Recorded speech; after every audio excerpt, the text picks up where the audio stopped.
Hello friends, Hari Om. कैसे हैं आप लोग? आई होप आप लोग अच्छे होंगे, स्वस्थ मस्त होंगे। मैं भी बहुत अच्छी हूँ फ्रेंड्स, क्या आपको पता है कि सुहागिन स्त्री को किस दिन चूड़ी नहीं पहननी चाहिए? किस दिन चूड़ी पहनने से पति की उम्र कम होती है? पहले मैं आपको इसके विषय में एक कहानी सुनाती हूँ। एक बार विष्णु लक्ष्मी जी बैठे हुए थे।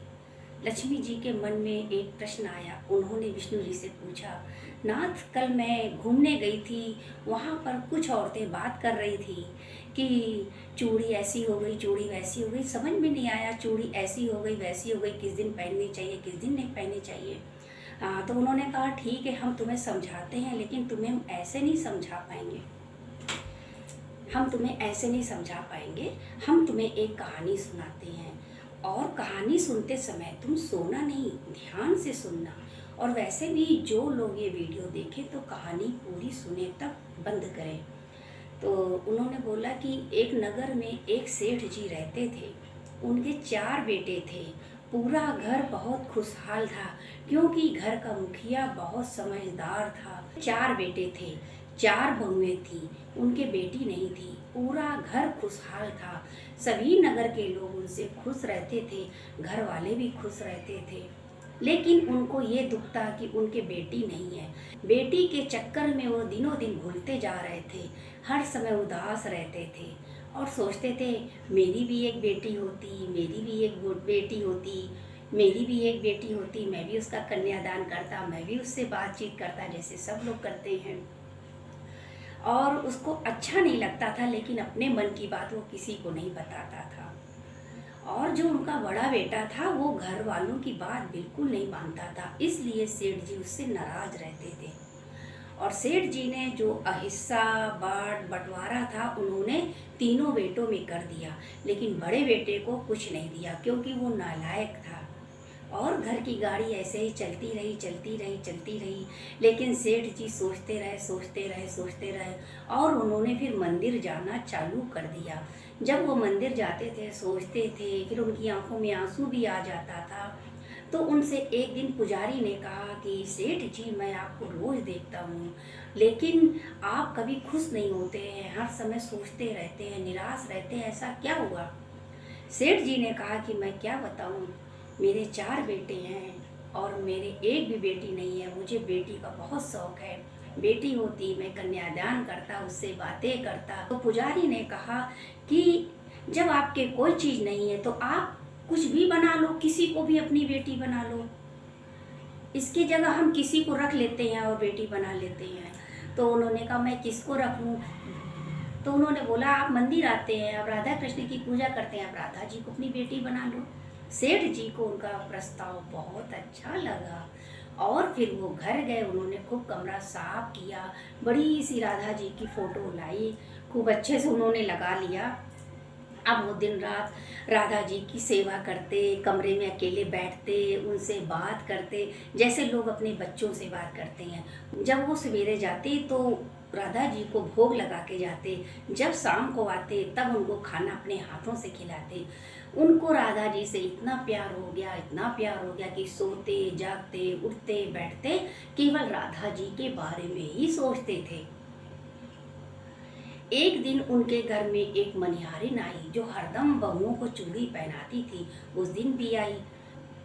राधा जी ने सोचा कि आज का दिन अच्छा नहीं है और ये मनिहारिन आ गई है चूड़ी लेके, और ऐसा नहीं होना चाहिए, ये तो बहुत अनर्थ हो जाएगा और सेठ जी का तो बड़ा नुकसान हो जाएगा, सारा घर उनका अस्त व्यस्त हो जाएगा। क्या करना चाहिए? राधा जी ने अपनी शक्ति से चूड़ियों को सब बदरंग कर दिया, जिसमें कोई पहन ना पाए। जैसे ही मनिहारिन ने खोल के देखती है कि चूड़ी के सारे रंग उड़ गए।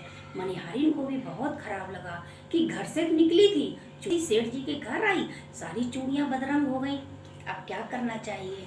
उसने अपना बांधा और घर चली गई। सोचती रही, अब क्या करें, अब क्या करें, मेरी सारी चूड़ियां खराब हो गई, दोबारा बाजार जाना पड़ेगा, दोबारा चूड़ियां लानी पड़ेगी।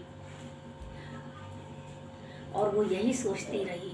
इसके बाद 2 दिन बाद उसने फिर गई बाजार में चूड़ियाँ लाई, चूड़ी ला के उसने पहले वाले का सोचा लाओ कपड़ा निकाल लें, खोल लें, ये कपड़ा इस चूड़ियों में बांध दें। जैसे ही खोला चूड़ियाँ फिर खूब अच्छी हो गई, चमकने लगी, चमकदार। अब वो चूड़ी लेकर सेठ जी के यहाँ आ गई। चूड़ी उन्होंने चारों बहुओं को पहनाई। चारों बहुएं जब अंदर चली गईं तो राधा जी भी एक कन्या का रूप रखकर चूड़ी पहनने आ गई। बोली, मनिहारिन मनिहारिन तुम कहाँ जा रही हो, मेरे हाथों में भी चूड़ी पहना दो। तो उन्होंने कहा कि अरे बहुएं तो चार हैं, तुम कौन हो। मन में उसने सोचा कि जो बहुएं तो चार हैं, ये कौन है, लगता राजा के घर में कोई आ गया है। ये सोचकर उसने चूड़ी पहना ली, किसी से पूछा नहीं। चूड़ी पहना दी, फिर वो लड़की अंदर चली गई। मनिहारिन अपने घर चली गई। सोचा शाम को सेठ के पास जाऊंगी, पैसे ले आऊंगी। जब शाम हुई वो सेठ के पास पैसे लेने गई तो सेठ ने 4 बहुओं के हिसाब से चूड़ी के पैसे दे दिए।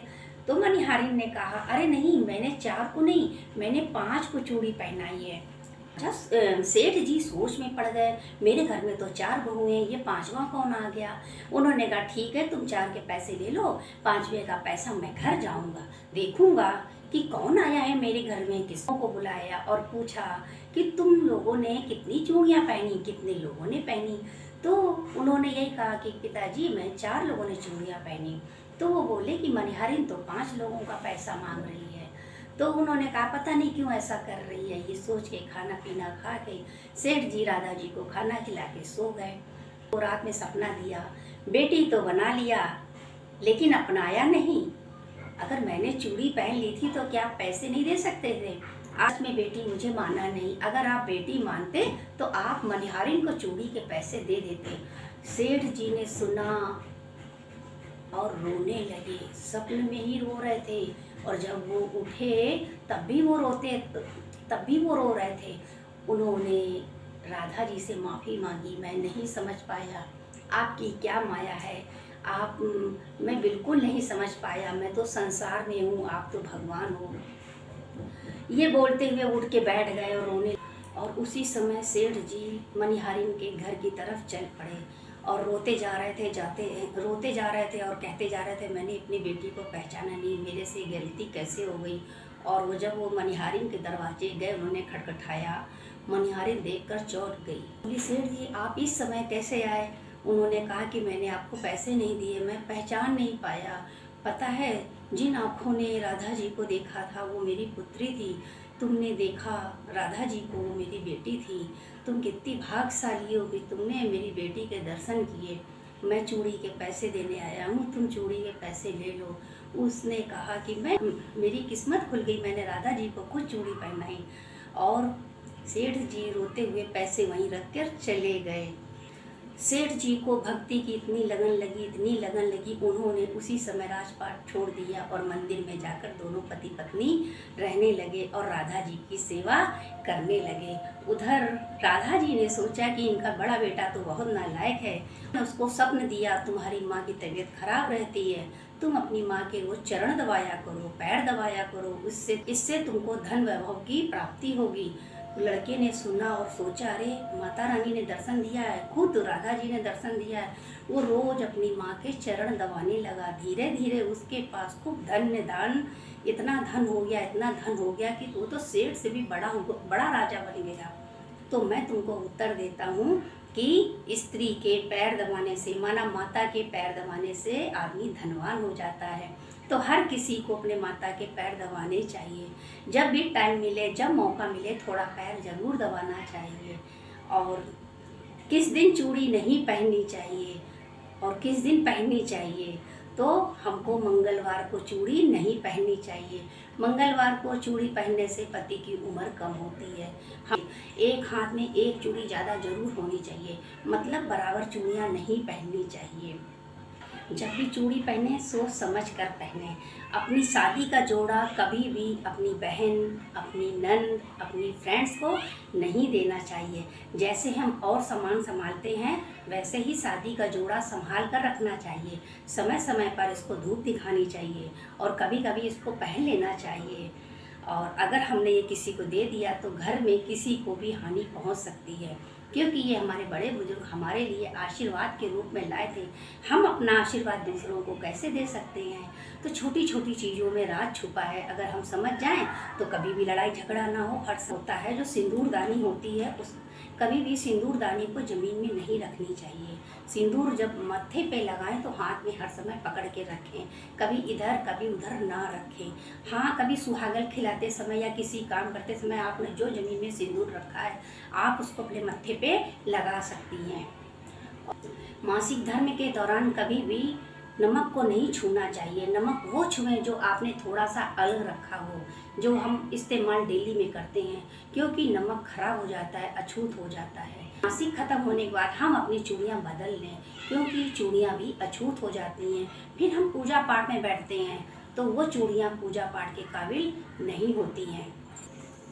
जो कपड़ा हमने पहना हुआ है और हम कहीं गए हैं, हमको मासिक आया और कपड़ा फिर वो खराब हो जाता है, पूजा के लायक नहीं होता है, फिर उस कपड़े को हम पूजा पाठ में नहीं पहन सकते हैं। अपना श्रृंगार का सामान किसी भी दूसरी स्त्री से शेयर ना करें, इससे पति पत्नी के बीच में दरार आ जाती है। सिंदूर भरते समय अगर दूसरी औरत आपके सामने आ जाए तो ये बहुत बुरा माना जाता है। कभी भी सिंदूर भरें, अकेले में भरें, इस पे किसी की छाया नहीं पड़नी चाहिए। पति पत्नी के रिश्ते में दरार आती है। छोटी छोटी बातों का ध्यान रखेंगे तो घर में प्रेम प्यार से सभी लोग रहेंगे और पति पत्नी में मधुरता भी होगी, मिठास भी होगी और अच्छे से रहेंगे। वैसे तो ज़िंदगी 4 दिन की है, रोने से क्या फ़ायदा, हंसते हुए चलें और ये भजन बोलें।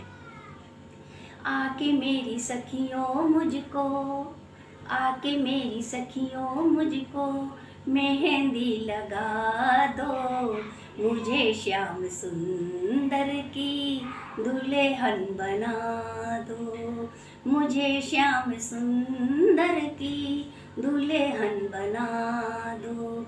वही पहनू चूड़ियाँ जो कबहू न टूटे, वही करूँ दूल्हा जो कबहू न छूटे।